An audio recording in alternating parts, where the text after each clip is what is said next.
I felt it in my bones and my intuition, my gut saying, this is really what I'm meant to be doing. I don't know how I'm going to make it work yet, but trusting in that power that it Feeling it in is your going to bones. work out. Yeah. Yeah.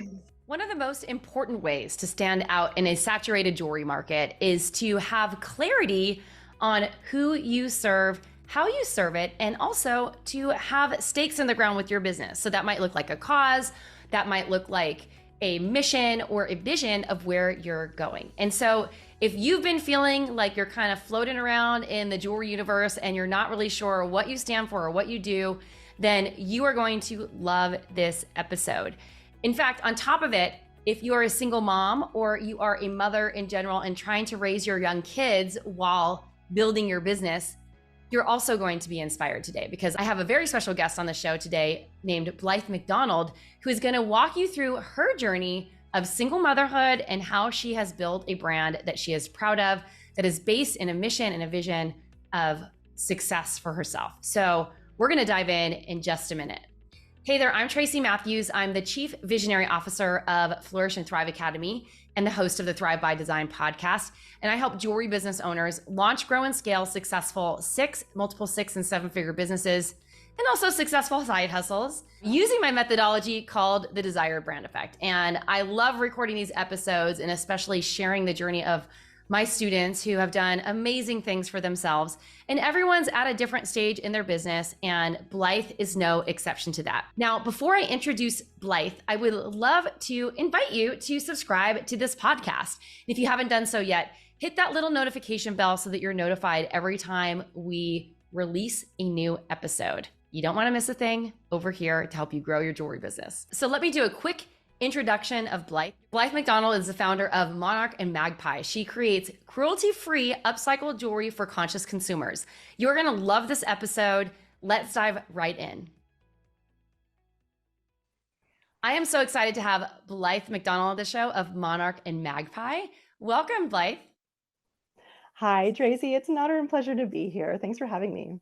I am so excited to have you on the show today. We're going to be talking about so many things, and I am just really impressed by you being a single mom and doing all the things to keep your business going. I know that that's not easy. So to all the single mothers out there who are listening to this, I know that you can relate that, it really takes a certain type of person to go out and do this type of thing, to build a business and take the risk of doing that while, raising a child on your own. So I just want to honor that before we get started. I really appreciate that. Thanks so much. Well, I want to hear a little bit about you. So tell me about your journey into jewelry design. Like, how'd you get involved in it? Like, tell me everything. Well, loaded question. I'm one of those Jill of all trades, but I've always had creativity running through my blood. So even as a little kid playing with Fimo or beading looms, Yeah. that kind of a thing, my parents actually had a leather goods business. So it was like literally in my blood Yeah. to be an artist. So I actually went to school for fashion design in Toronto, but I have no formal jewelry design. One of my first jobs was actually assistant manager at Claire's, the costume jewelry store. Oh So my I've gosh. just 100 years, probably more. With like the little gun, not like Oh even yeah, the good needle. old Yeah. gun. That's how mine are pierced. Some of them are pierced that way. So that was kind of my intro to, we had this little set of pliers behind, and, something comes off the hook and you just learn how to put it back on. Super simple. But that was where I first started my jewelry collection. It just grew and grew. And then many years later, fast forward, I was living on the islands of BC in Victoria, and a friend got me a job with this amazing woman of a company called Wild Abandoned Jewelry, and she did all the markets. Wow. And yeah, so I ended up kind of managing her markets for a couple of years, and it was really, really fun and hard. I've got sales in my background as well, so the customer service component was Yeah. right on track for me. But just having that handcrafted, we're talking, 15 years ago at this point, Yep. when just saying handcrafted really was setting you aside Yes. in the marketplace. And so I learned a little bit of wire wrapping with them and just behind the scenes stuff and how to really succeed and excel at the markets. So many years later, I finally decided to make my own as a little side gig of being a mom. My maternity was coming up, and I went, okay, what's something that I can do and still stay home with my child? I'm just not ready to go back into the workforce. In fact, I don't think I ever want to go back to working for someone else. Wow. That's a big step. Yeah. Yes, it was. What was the mindset shift and transition that you had to go through to like trust that everything was going to be okay? It's been massive, and I'd say ongoing as well at each little stage and hurdle. But I've always had a little side gig for many years, whether it was pet sitting Hmm. or doing like hems and different repairs for people with clothing, or I also do breathwork and yoga. So there's been a little side bit easing me into entrepreneurship, but it was that real breather that I had from pregnancy and having a newborn, taking that like sure time off to gain perspective and clarity of what the direction I really want for my future is, and not so fly by the seat of my pants of I have a little person to support and guide now. So how is it that I really want to show up in the world? And that's kind of where that first hit, and I made the decision to no, I'm going to do this. I'm committing to it, and I'm going to make it work, despite all the naysayers and negativity that came up in my head of who do you think you are to try to be a Yeah. stay-at-home mom and an entrepreneur? Oh gosh. So let's talk a little bit about that. Like, was there ever like a doubt cast that you could do this, or like, was there something that you did to kind of move you through that, or were you worried about being able to your ability to actually do this thing?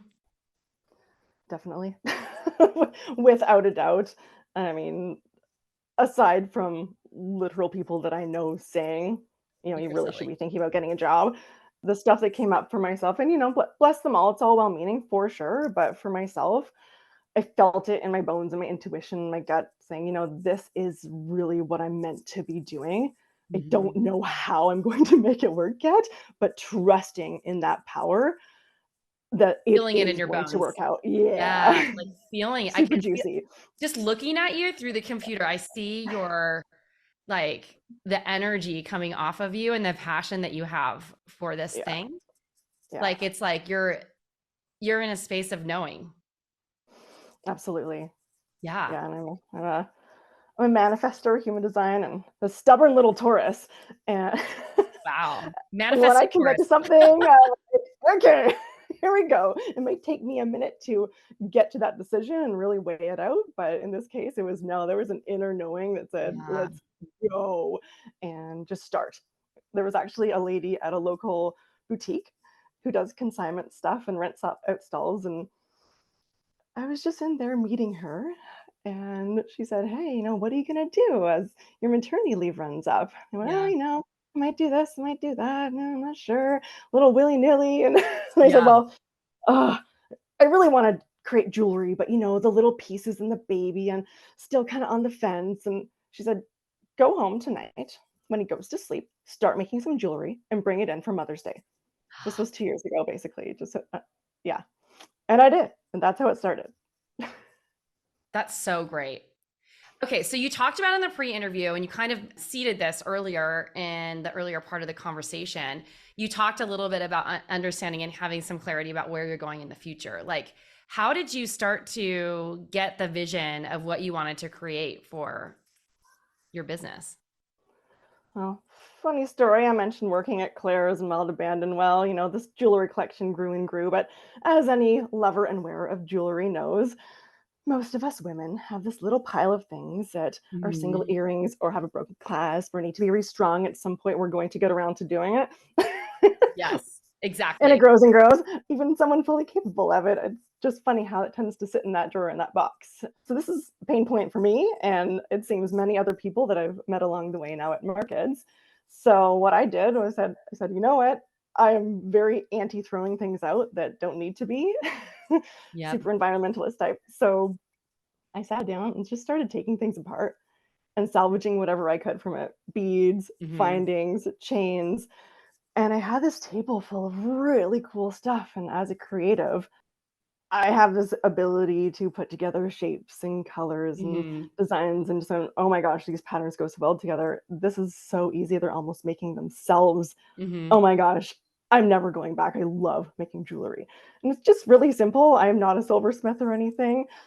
But that's kind of how it was born. And I since have collected a lot more bags of jewelry that are not I mine. love that. And it's just grown from there. Do people just like Upcycled donate jewelry. their jewelry to you? Is that how you're doing it? Yes, sometimes it's donated, sometimes I will pay them a fee. I had this huge box that someone let me go through the other day. We Oh just my sat at a gosh. coffee shop and sorted and talked. "Oh, this came from this place and this was from here." She had stories in between all these things, and it was really, really fun and a cool way to connect with someone that loves going through stuff like that. So Treasures. you're really doing like upcycled. Like Yeah, that's really 100%. okay. Everything's upcycled. That's so cool. I love that. Combined with new. Yeah. I use mostly new earring hooks, just Well, yeah. for that sensitivity factor Certain and whatnot, certain but things you got to. Yeah. yeah. Totally. No. So tell me a little bit about identifying your dream client. Like, how do you find the person who is the perfect fit for your jewelry brand? Another tidbit about me is I'm an insane animal lover. Yeah. Little over the top cat lady person. I mean, just I brought this with me because Oh my gosh, it's like that's my spirit hilarious. animal. So I actually worked at animal shelters for over 10 years Mm, at West. And like I said, did pet sitting and stuff on the side, but I actually ended up managing a cat shelter at the end there. So worked my way up. That was kind of one of my careers that I've had along the way. So what I really wanted to do was find a way to give back to animals in a way that made sense to also be making this upcycled jewelry. My first year in business, it was mostly just upcycled, and I called myself Eclectic Elegance, and that was great. And then I started listening to your podcast, and I got your book, and I decided to do a massive rebrand 1 year ago, almost to the day. And the epiphany that came to me as I was, you know, about to fall asleep, but the mind's chattering. oh, I'm going to do vegan jewelry. Vegan friendly, not edible. yeah. I've been asked, is it plant based?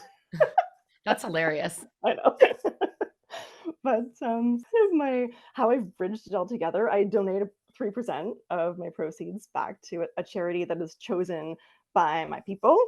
It's kind of nomination based, so I that's love really that. exciting. I'm just about to select that next week for this year.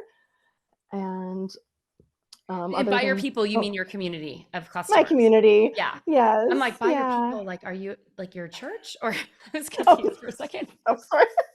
Yes, my community of buyers and followers. Yeah, anyone who falls. So basically, my dream client, what I've targeted into is millennials who are vegans or at least really strong animal welfare Mhm. advocates. And she's lives in Toronto. I'm Canadian, Yes, of course. and yeah, so basically that's kind of how I've dialed it down. Someone who's an environmentalist and really appreciates sustainability, small batch, and also supporting someone who cares about keeping things out of the landfill and less money. I Mm. actually don't use a lot of stones. I love gemstones and working with crystals energetically, but I just do a hodgepodge of all kinds of different things. It's very much fashion jewelry, and that's kind of the fun of it, is finding that person that like, I don't need the most expensive thing. It's affordable, it's fun, it's kind of trendy, but it's not throwaway. And if I something love that. happens, I'll bring it back and you can rework it into something new, maybe with my grandma's beads. I love that. That's so cool. So, um, what I want to ask, like, do you feel like when you determine that like very clear avatar of your dream client that you started, that it helped with your sales? It really did. I mean, yes and no, it repelled some people and it really Well, that's had other great. I people mean, that's gravitate what you towards kind of me. want. Yeah. Exactly. So a part of the vegan friendly is, I made this big sign and I kept getting asked, what does that mean? Is it a blah blah blah? And I said, okay, next POP is great. What the heck is vegan jewelry? Big sign. And that's been a really interesting way when I started adding that to Yeah. my table of people who just sit there and read and go, oh, I get it now. And it would just create this whole other conversation and have people come out going, oh, yes, you are who I want to support. Hmm. So I don't use any real pearls or feathers or leather. Basically, silk. Anything is animal derived or could be construed as causing cruelty at any point, directly or indirectly Hmm. along the way. So Okay. it's I love that. veganism is not just what you eat; it's kind of I what you know adorn it's a yourself up to, right? lifestyle, right? Lifestyle, totally. Yeah. We're talking because you've taken our Laying the Foundation program. We're going to talk about that in a little bit. Um, I wanted to know, like, one of the things that you mentioned when you were talking is that When you identified your dream client and started getting your business rolling, and you had more focus on what the right activities were to actually grow your business. So what does that look like to you? Well, part of it was as I started making a little bit more money, I was able to afford more childcare. So Yes. that in itself, as a solo parent, there is no father in the picture. So it's literally just the two of us, and family is a little bit far away. So I'm driving an hour in any direction. So having 2 days a week to just devote to my business has Hmm. been phenomenal. But what got me to there was also starting with time blocking, but I'm not super rigid, so I kinda do the Yeah. loose time blocking. Dawn suggested this at one point, and it really worked for me was, you don't have to devote 5 hours a day to it. Time blocking, it doesn't even necessarily have to be, it's from this time to this time. If you just do 2 hours a night, and that's what I decided is when I actually started laying the foundation and heard that, Hmm. that's what I started committing to LTF in an evening. I'm doing 2 hours a night, and then it became, okay, and we're doing, as we go do a little bit of LTF, okay, we're doing 3 hours of my business in a day. It can be 1 hour in the morning, 2 hours at night. It can be dispersed, however, but that's really helped me keep my fluidity while still have some structure. I think that's the balance that really works for me personally. I love that. And breaking it down and getting really clear, like committing. I think feel like there's a commitment there where you're like, okay, I know that I have this responsibility to take care of my child, and I've got to be there for them. And I also need to generate revenue for my livelihood. And I'm going to commit this time to focusing on that business and keeping it going so that I can continue to be a great parent to my child and all the things, which is awesome. The time blocks that you have, did you ever blow them off? Yeah. Mhm. I'm not gonna lie, I did, but you know what? I'm a Kundalini teacher, and, like, a lot of things that we do is these, say, like, 40-day practices or anyway, meditation, any Yeah. kind of a practice, and, okay, if you stop at day 29, you gotta start back to 1, and I Oh, used that geez. mentality of, that never really worked for me. I've already put in so much time, and I'm proud of myself for doing that, so I missed a day. I'm just gonna get back up and keep going. It's all right. So that's how I treated the time blocking of, instead of beating myself up of, "Oh, I Mhm. missed a night. I'm so annoyed, so frustrated that I'm a failure," can totally come up. Yeah, right? I said, "You know what? No, that's fake news. Delete, delete. Let's just let's just carry on, Nice one reference step in there. front of the other," and yeah. So that, yeah, for the most part, I did stick to that, and that also really helped me gain confidence in my ability to have a bit more structure like that in my life. I love that. As I mentioned earlier, you joined our Laying the Foundation program. Why did you decide to take the program? Oh, why didn't I decide to take the program? I discovered your podcast 2 years ago about, and just immediately fell in love with your style and your vibe, and just felt a nice connection there, and went, "That's something that I want for myself at some point," quote unquote. Mhm. The funny thing is, well, a year ago, so January 2023, I sat down and did my first vision board of my life. Mhm. I don't know, for whatever reason, it's not been my thing, and I decided to, and I put LTF on it. And then your cohort came up in February, and I did the boot camp week, and I had no idea how I was going to afford it. Again, like, I am definitely working within a pretty strict budget, Yes. generally speaking, as single mama. But once I made that commitment internally, it's kind of like the I'm going to be an entrepreneur thing. That dedication, and all of a sudden I went, no, I am going to join it this time. I don't know, over Mhm. hell or high water, I'm going to make this happen. And I did. I was able to join that cohort, and I'm so glad that I didn't listen to that internal Mhm. naysayer saying, "Oh, you're not quite ready for it. Do a little bit more into your business, Yeah. and then it'll be time. Oh, just save a bit more in the bank, and then you can devote that to this." No, investing in yourself, always the right move, and investing in your business really early on is so much better. I wish I would have done it a year before. Really? I love that. Yeah, yeah. I love that because I know it to be true. I know a lot of people put it on, well, I need to get to here first, or I'm not ready, or I don't have the time. Like there's so many excuses. And honestly, like all those excuses really boil down to being like having some sort of internal fear of something, fear of success, 100%. fear of failure, fear of, that you're not good enough. Like, because the not good enough thing is just like everyone's got that. It's not really a thing. But what we know is that the more that you can move into action, even in spite of fear, the chances of you succeeding are like tenfold, right? So it's amazing. 100%. So you Yeah. mentioned being hesitant about investing in the program. How did you make your investment back? It's been really, really exciting to see that happen. It wasn't immediate.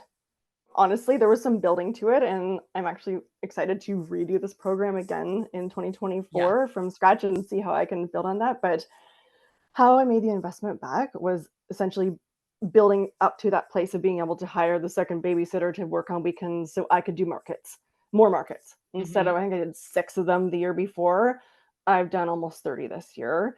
Wow. And then and they're all over the place. So I kind of put this year of I'm not doing the same one every week. I'm in a small town, kind of middle of nowhere, so I'm driving all these different locations, which is fine. But some shows are better than others, and this has been my way of learning what ones really work for me. Hmm. But it's basically been that, and also showing up as myself and really stepping into that power and applying different techniques that you have taught that have really helped me earn back what I invested in it, such as just getting my collection really clear. I think as Yeah. creatives, talked to a Yeah. lot of them over the last couple of years, Yep. we're so prone to kind of having a signature style, but going away from it. Yeah. Like, This is oh, true. but this is so fun and different. Oh, let's dabble in this. Let's play with that I want to technique. And explore. Yeah. totally. So I have a great background in merchandising. So I did have a really nice table, but I remember you made a comment at one point. I don't know if it was your podcast or LTF, I can't recall, but about looking at a table, going, if it looks like it's a bunch of different designers, you have not honed in on your signature Yeah. This style. is true. And the next morning I went, oh, it looks so nice. It kind of goes together. But yes, I'm actually really good at taking a bunch of different designers' things and putting them together with continuity. Hmm. But that doesn't mean that this is all a continuous designer of my stuff. You wouldn't look at this piece or this piece or this piece on someone walking on the street and say it was mine. So getting clear Exactly. on that and really dialing it back, it's an ongoing struggle, to be honest. But that's something that I am really working on and creating more fluidity in that to be cohesive. And In the signature it's style. helped the presentation for sure. And people have it make more sense to them. Like I'm showing up less confusing and scattered, and they're coming to me in the same way. So, question for you: what were your favorite parts of the program? Dream client clarity, definitely. I was really excited for that part going I into love it. it. So that was definitely a big one. But also branding.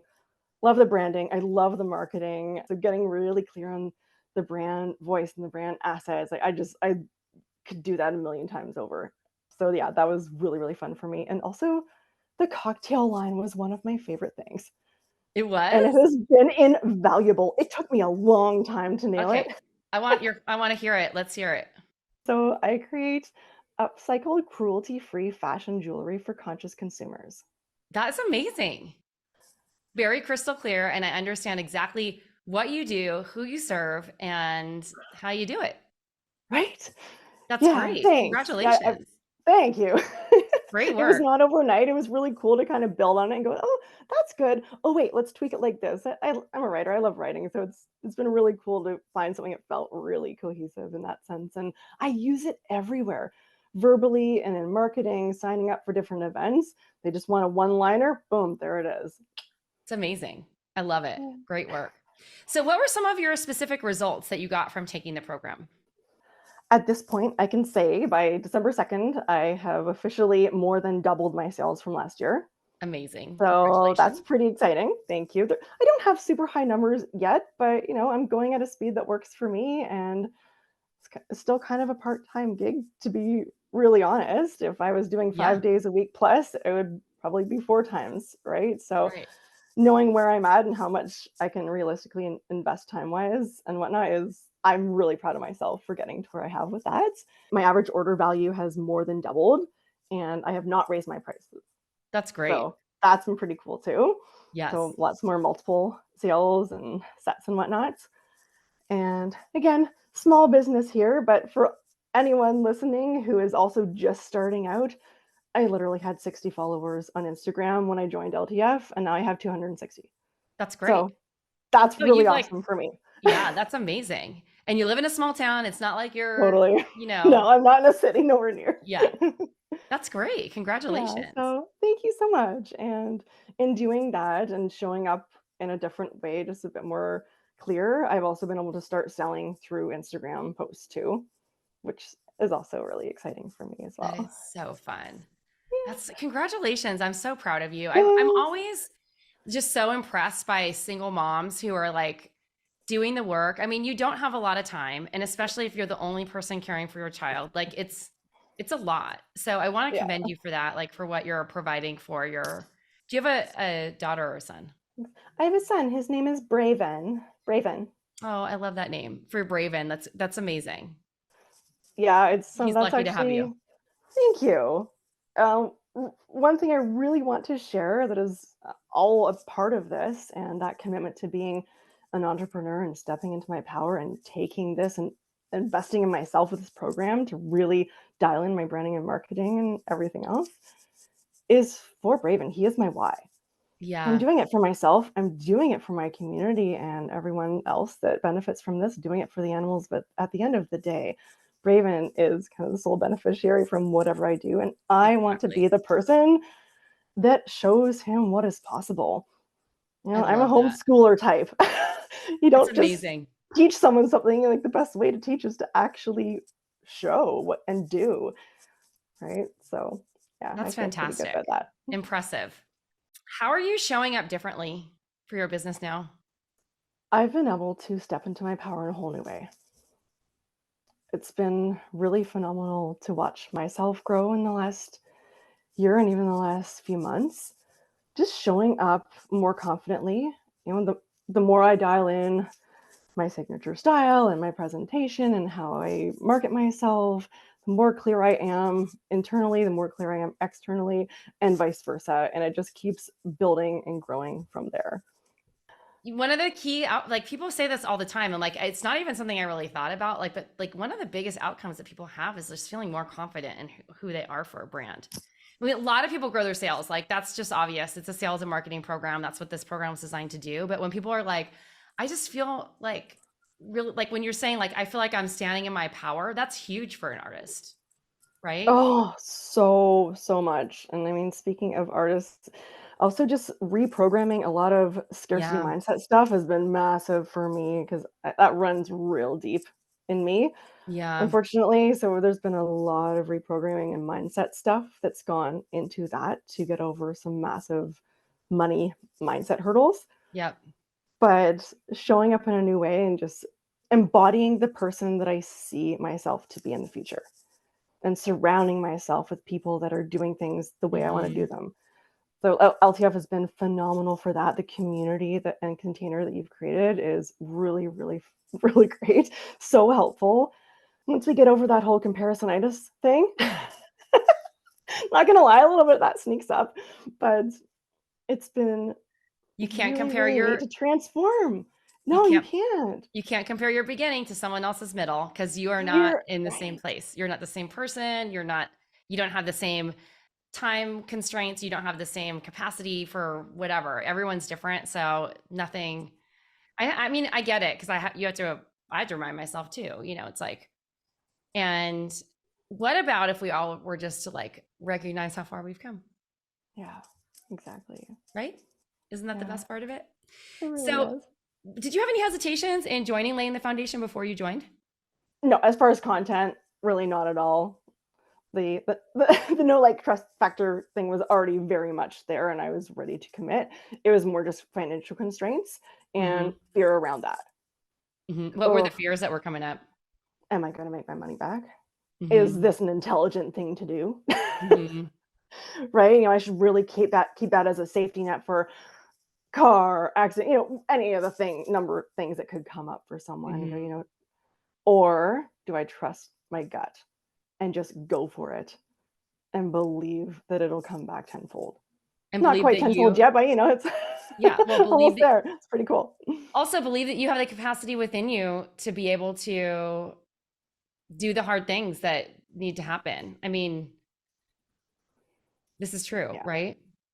Yeah. So that was really my biggest hesitation was just is this the right time? It wasn't Yeah. about, is this the right investment? It was, is this the right time for this investment? And again, that was, you already mentioned it, but there was fear running that decision for sure. So overcoming that was when I just said, no, we're doing it. Let's go. So what would you say to someone who's in a similar situation and they're concerned about making an investment like this in their business and themselves? Like, what would you say to them? I'd say take 3 deep breaths and just really sink into yourself and ask your intuition the question of, is this the right thing for me right now? And if you get a resounding yes, make it happen. Don't wait 3 months, 6 months, 5 years to join. Just go for it. And know that the fears that are coming up are totally normal and natural, but investing in yourself and overcoming those internal barriers that we create for ourselves is actually how you're going to propel yourself forward. You just went all yoga Make it on me. happen. You went all Yoda on me. Maybe not yoga. You went Yoda. I love it. I love it. It's so good. Where can we find you? So I'm on Instagram, Facebook at Monarch and Magpie. On Facebook, Monarch and Magpie Designs. I am also on TikTok, which stay tuned for 2024, that being a lot more of my focus. Generally, Instagram, Facebook are where I hang out right now. And the website's in the works. So again, I can't wait till I really get that up and running. I'm totally embarrassed that I don't have a website to show yet, but I'm in the background stages of it, and I'm so, so grateful for Module 6. Yes. Progress, specifically not Lauren. Yeah. Oh my God. Module 6 is all about building your website.